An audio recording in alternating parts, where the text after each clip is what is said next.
The passage we're looking at today is a list and pen portraits of people who in the Bible overcame the problems, the sufferings, the situations they faced, the challenges and the opportunities through faith.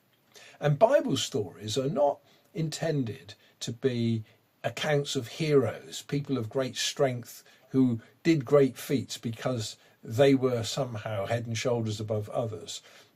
They're stories of ordinary people infused by faith who were able to rise as a result of the same faith that we have received.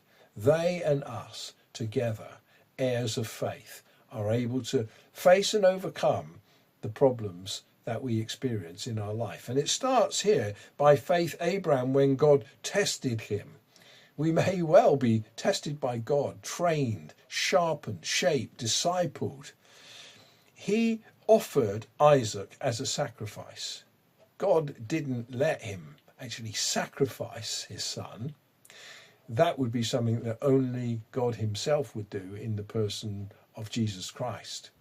But Abraham went through an experience and paid a price and was willing to go that distance in order to serve the purposes of God.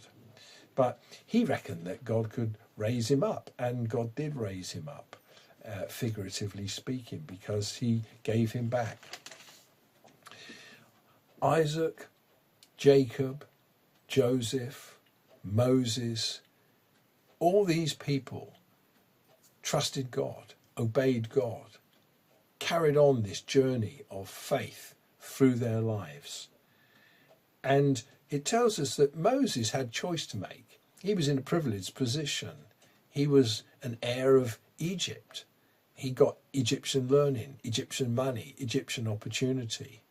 But he forsook that and counted fellowship with God and the promises, the privileges, the treasures of God as much more worth than the treasures of Egypt. And so he was prepared to suffer rather than to live that life of luxury and just to carry on in Egypt. He forsook it and fled, leading the people of God. Not an easy task, certainly not in his generation and in his calling. And then we find there's Joshua, there's the conquest, then there's the judges and the kings. This whole sweep of Bible history is enveloped, and the writer says we don't have time to go into all these people's lives, the situations that they face. They receive what was promised, shut the mouths of lions, quench the fury of flames, escape the edge of the sword. Weakness was turned into strength, became powerful in battle and routed foreign armies. Women received back their dead, raised to life again. Others were tortured and refused to be released so that they might gain a better resurrection. It's a terrible list, really. And that wonderful phrase in verse 38, the world was not worthy of them, because they're not of the world, like we are not of the world. We live parallel lives. We're in a different kingdom.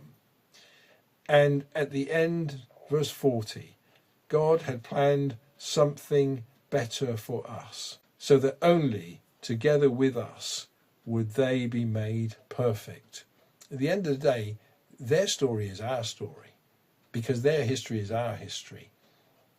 We are people of the same faith, with the same calling, and the same resurrection, and the same hope.